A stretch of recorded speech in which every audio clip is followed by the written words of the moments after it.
एक topic discuss कर लेते हैं जिसका नाम है डोमेस्टिकेशन। तो यहाँ इन चारों पिक्चर्स में कुछ हमारे पूर्वज दिख रहे हैं। ये पूर्वज क्या कर रहे हैं? कुछ सीड्स का कलेक्शन कर रहे हैं।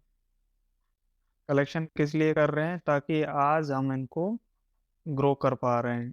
किस लिए? क्योंकि ये हमारे पूर्वजों ने कुछ सीड्स को इकट्ठा किया था। अब डोमेस्टिकेशन की अगर डेफिनेशन देखते हैं तो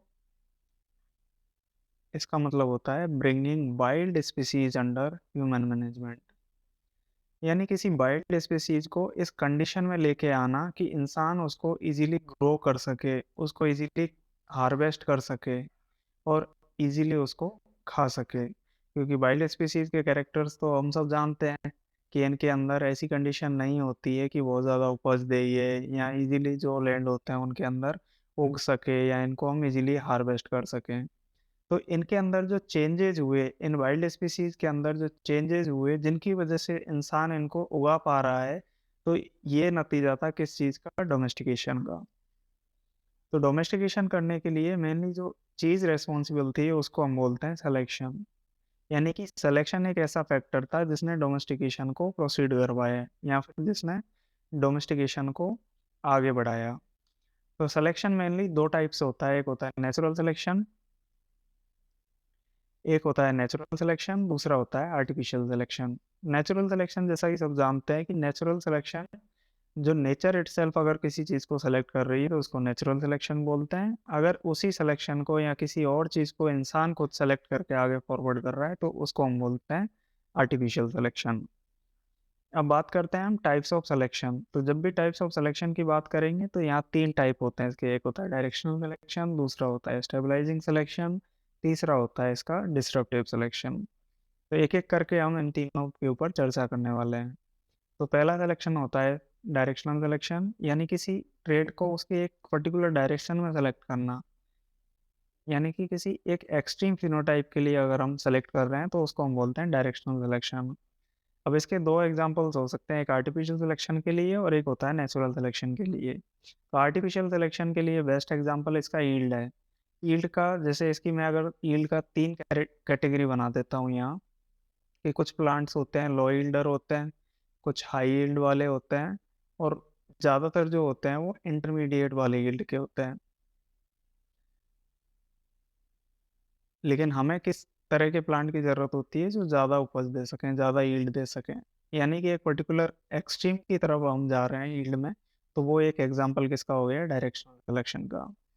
दूसरे हम बात करते हैं नेचुरल सिलेक्शन के अंदर। तो नेचुरल सिलेक्शन में यील्ड जैसा कुछ ऐसा फेवर नहीं होता है किसी एक्सट्रीम के लिए।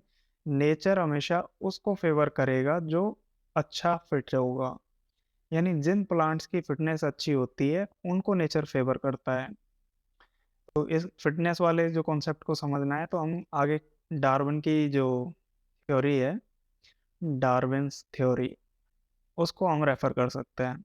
उससे भी ये बहुत अच्छे से क्लेरिफाई हो जाती है। तो डार्विन्स थ्योरी हमारा टॉपिक नहीं है, ये अलग टॉपिक है। तो हमें समझना है यहाँ फिटनेस कैसे, फिटनेस की वजह से यहाँ जो नेक्स्ट पॉइंट है इसको हम समझते हैं। जैसे कि फिटनेस के मैं मान लेता हूँ कैपिटल ए स्मॉल ए किसी जीन के दो एलील्स हैं जो कि इस फिटनेस वाले ट्रेट को गवर्न करते हैं या कंट्रोल करते हैं। इनमें से जो रिसेसिव एलील होता है ये एक तरह से नेगेटिव इफेक्ट प्रोवाइड करता है किसको? फिटनेस को। यानी ये फिटनेस को रिड्यूस करेगा। लेकिन कैपिटल ए जो होता है ये फिटनेस को बढ़ाने का काम करता है या उसको फेवर करता है। अच्छी फिटनेस के लिए डोमिनेंट एलील होना जरूरी है। तो नेचर सिर्फ एक जो डोमिनेंट अलील्स होंगे इनको तो एक्यूमुलेशन चालू कर देगा इनका, लेकिन जो डेल्टीरियस जो रिसेसिव एलील होंगे इनको ये या तो एलिमिनेट कर देंगे या फिर इनको किसी हेटेरोजाइगोट कंडीशन में इसको हाइड कर देगा। कौन? नेचर। तो इस तरह से डायरेक्शनल सिलेक्शन में डोमिनेंट एलील्स का एक्यूमुलेशन होना चालू हो जाता है। तो छोटी सी बात है कि डायरेक्शनल सिलेक्शन की जब भी बात करेंगे हम तो इसके चार पॉइंट हमें याद रखने हैं कि एक तो इसके अंदर किसी पर्टिकुलर एक्सट्रीम को हम सेलेक्ट करते हैं। आर्टिफिशियल सिलेक्शन की हम बात करते हैं तो इसमें यील्ड इसका एग्जांपल है। अगर नेचुरल सिलेक्शन में अगर हम इसको देखते हैं तो इसके अंदर फिटनेस इसका बेस्ट एग्जांपल है और इसके अंदर डोमिनेंट एलील्स का एक्यूमुलेशन होता है। अब इसके बाद में नेक्स्ट जो सिलेक्शन होता है उसको हम बोलते हैं स्टेबलाइजिंग सिलेक्शन। तो स्टेबलाइजिंग सिलेक्शन के अंदर किसी इंटरमीडिएट फिनोटाइप को अगर हम सेलेक्ट कर रहे होते हैं, इंटरमीडिएट फिनोटाइप को अगर हम सेलेक्ट कर रहे होते हैं, तो वो स्टेबलाइजिंग सिलेक्शन कहलाता है। तो ऐसा फिनोटाइप जो कि cluster around the population mean, तो वो कौन सा होगा? इंटरमीडिएट टाइप के फिनोटाइप, तो वो स्टेबलाइजिंग सिलेक्शन में के अंतर्गत आते हैं। फिर stabilising selection follows the directional selection and maintain the gene complexes. इसका क्या मतलब हुआ कि जैसे डायरेक्शनल सिलेक्शन ने कोई एक जीन कॉम्प्लेक्स बना दिया, जैसे कि कैपिटल ए आ गया, इसके बाद में मैंने जैसे यहाँ बोल दिया कैपिटल बी आ गया, यहाँ पर स्मॉल सी, इस तरह का कुछ एक को अडेप्टेड जीन कॉम्प्लेक्स टाइप का बन गया। तो अब स्टेबलाइजिंग सिलेक्शन बोलता है कि भाई तुमने डायरेक्शन में यानी डोमिनेंट एलील्स को सेलेक्ट तो कर लिया, लेकिन अब स्टेबलाइजिंग सिलेक्शन का काम होता है कि ऐसे अलील्स जो एक दूसरे को कॉम्प्लीमेंट करें या एक दूसरे को एडिटिव इफेक्ट प्रोवाइड करें, क्या एडिटिव इफेक्ट प्रोवाइड करें, ये स्टेबलाइजिंग सिलेक्शन उनको मेंटेन करने का काम करेगा। यानी एक बार तुमने डायरेक्शनल सिलेक्शन कर लिया, तो आगे के जितने ट्रेड्स होंगे उनके अंदर जो भी डोमिनेंट एलील्स आए हैं या दूसरे एलील्स आए हैं, उनमें एडिटिव इफेक्ट होना बहुत ज़रूरी है। तो क्योंकि सिर्फ स्टेबलाइजिंग सिलेक्शन ही उनको तभी मेंटेन करेगा।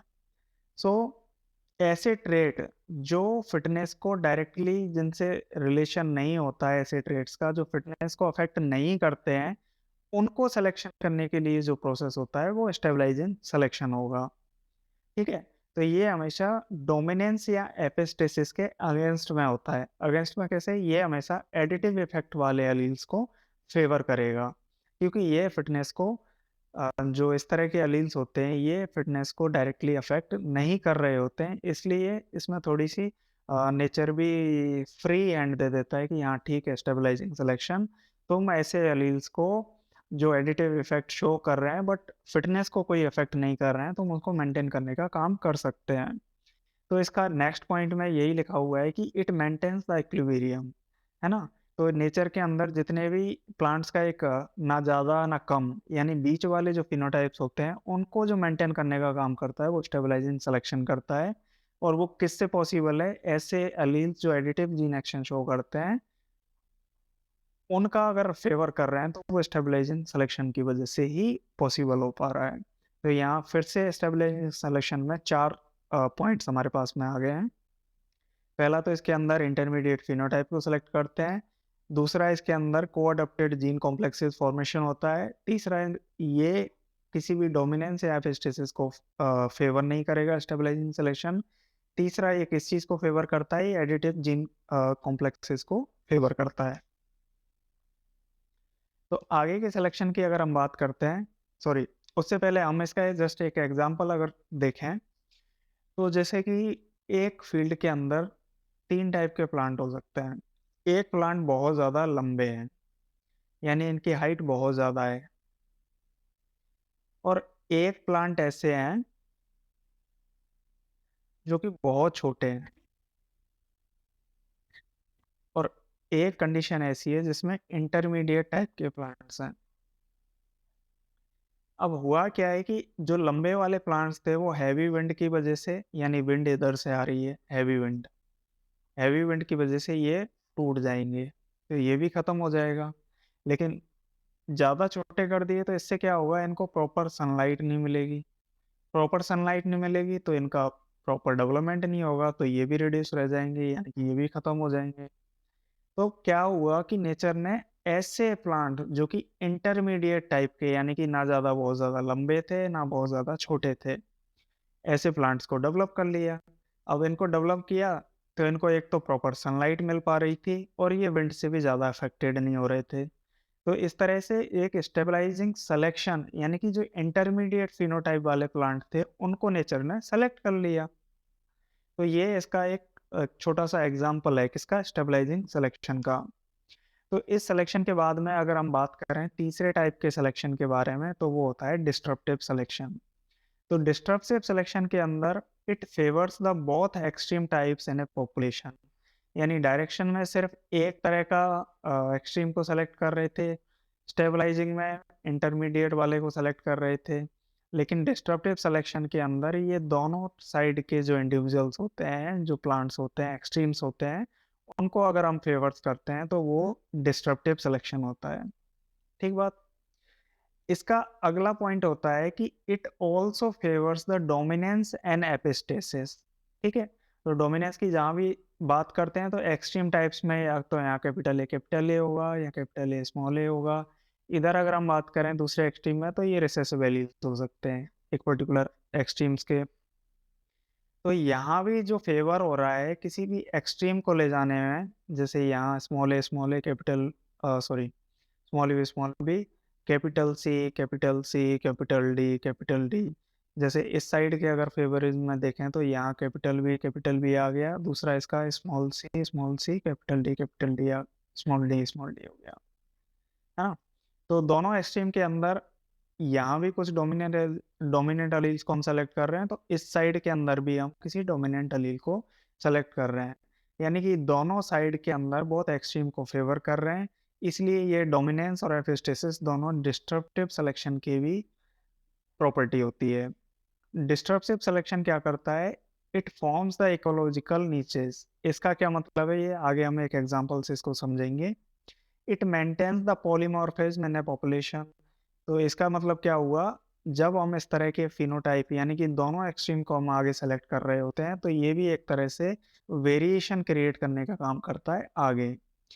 It establish the super genes. तो इनको भी हम आगे की स्लाइड में जैसे समझते हैं, लेकिन डिस्ट्रप्टिव सिलेक्शन में 5 पॉइंट हमेशा याद रखने हैं कि it favours both the extreme types in a population, it also favours the dominance and epistasis, it forms ecological niches, and it maintains the polymorphism in a population, and it also establishes the supergene complexes. तो disruptive selection को समझने के लिए हमारे पास में ये कोई किसी प्लांट की 3 स्पीसीज हैं। एक के अंदर येलो फ्लावर है, एक के अंदर वाइट फ्लावर है, एक के अंदर पिंक फ्लावर्स हैं। तो येलो फ्लावर को जो अट्रैक्ट करते हैं, जो येलो फ्लावर को अट्रैक्ट कर रही है वो इस तरह का कोई एक पर्टिकुलर इंसेक्ट है जो येलो फ्लावर्स को अट्रैक्ट कर रहा है। सॉरी, येलो फ्लावर से जो पर्टिकुलर एक इंसेक्ट स्पीसीज अट्रैक्ट हो रही है वो ये है, यानी स्पीसीज 1। जो वाइट फ्लावर से अट्रैक्ट हो रहे हैं वो हैं स्पीसीज 2 किसी इंसेक्ट की। और यहाँ तीसरे टाइप की एक स्पीसीज हो गई जो कि पिंक फ्लावर से अट्रैक्ट होती है। अब यहाँ अगर हम देखते हैं तो जो वाइट फ्लावर्स हैं उनकी ये जो स्पीसीज है वो किसी कारणवश नष्ट हो गई या फिर खत्म हो जाती है, डैमेज हो जाती है वो स्पीसीज। तो उससे क्या होगा, वाइट फ्लावर्स का पॉलिनेशन नहीं हो पाएगा। अगर इसका पॉलिनेशन नहीं हो पाएगा तो ये स्पीसीज धीरे धीरे करके खत्म होती चली जाएगी। अब क्या होगा, हमारे पास में जो इंटरमीडिएट जैसा था, जो ये स्पीसीज थी वो खत्म हो चुकी है। और इसके तो एक्सट्रीम टाइप्स थे, यहाँ ये एक्सट्रीम टाइप्स हैं यानी येलो फ्लावर और पिंक टाइप, ये दोनों बच जाएंगे। जैसे कि मैं अब ये दोनों बचेंगे। अब सिर्फ क्या रह गया, येलो फ्लावर रह गए और दूसरा रह गया पिंक फ्लावर। तो एक तरह से ये इकोलॉजिकल नीचे बन गए हैं, यानी कि दो एक्सट्रीम टाइप के स्पीसीज यहाँ आगे मेंटेन होगी। इनकी इंटरमीडिएट जो स्पीसीज थी वो किसी कारणवश खत्म हो चुकी है। तो ये डिस्ट्रप्टिव सिलेक्शन का एक बेस्ट एग्जांपल है।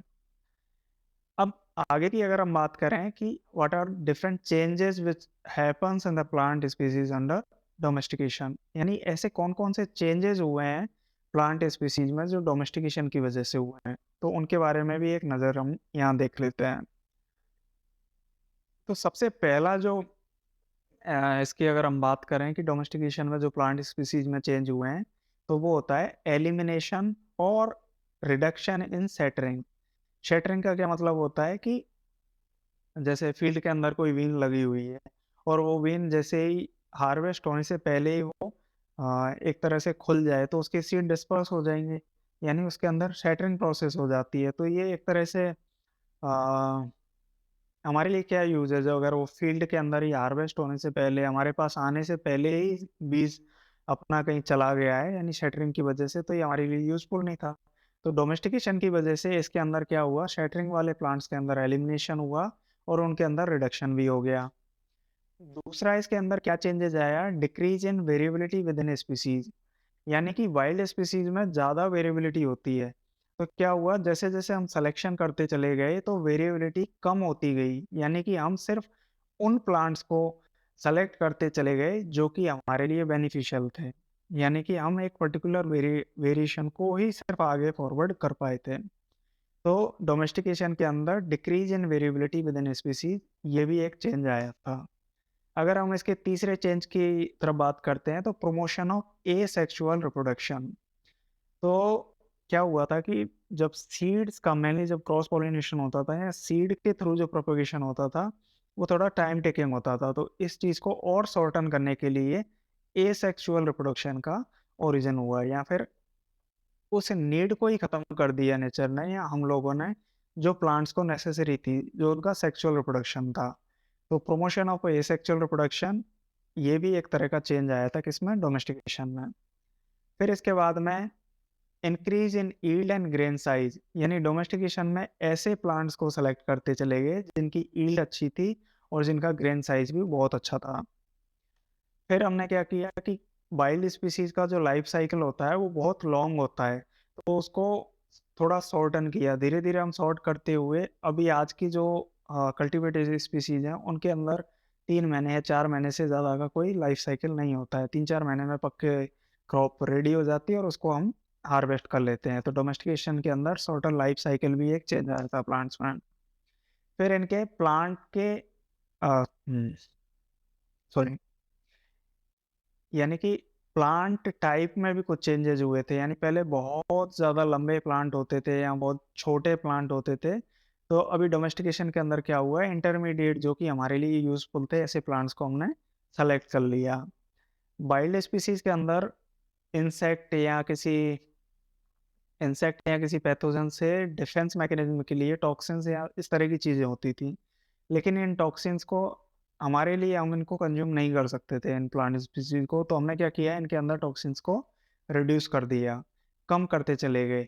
यानी ऐसे प्लांट्स का सिलेक्शन करते चले गए जिनके अंदर टॉक्सिन्स या इस तरह के जो केमिकल्स थे या फिर जो भी फैक्टर्स थे उनको हम रिड्यूस करते चले गए। जो नेगेटिव चीज़ें थी उन सबको हमने कम कर दिया, यानी डिक्रीज इन टॉक्सिन। उसके बाद में एलिमिनेशन ऑफ डोरमेंसी, यानी कि पहले सीड ज़्यादा टाइम के लिए डोरमेंट रहते थे, यानी कि जर्मिनेट होने में दिक्कत होती थी उनको। तो हमने क्या किया है, इनके ऐसे प्लांट्स को सेलेक्ट किया जिनके अंदर डोरमेंसी का पीरियड था वो कम था और वो इजीली उनकी डोरमेंसी हम ब्रेक कर सकें। तो ये कुछ चेंजेस थे जो कि डोमेस्टिकेशन के अंतर्गत आए थे। तो इसका अगर हम बेस्ट एग्जांपल अगर यहाँ देख पाएँ तो यहाँ देखो कि टियोसिनेट, ये कोई मेज का वाइल्ड स्पीसीज है। यानी हम बोलते हैं कि टियोसिनेट इज द प्रोजेनेटर ऑफ जिया मेज। तो पहले जो बहुत साल पहले यानी डोमेस्टिकेशन से पहले इस तरह का मेज हुआ करता था। यानी कि जो इसके पूर्वज थे मेज के वो इस तरह के दिखते थे। यानी कि ये मेज का भुट्टा है पुराना वाला। लेकिन डोमेस्टिकेशन ने ऐसे ऐसे चेंज किए कि इसका ग्रेन साइज बनाया, इसको भुट्टे की फॉर्म में लेके आया। तो ये भी एक बेस्ट एग्जांपल है किसका, डोमेस्टिकेशन का। अगर आपको ये वीडियो लेक्चर बहुत अच्छा लगा हो, इसके अंदर कुछ इम्प्रूवमेंट चाहिए हो, तो आप हमें कमेंट सेक्शन में सजेस्ट कर सकते हैं। हम आगे कोशिश करेंगे कि उन सजेशंस को हम आगे अप्लाई कर पाएँ और कोशिश करेंगे कि आपको टाइम से आगे की वीडियोज़ भी आप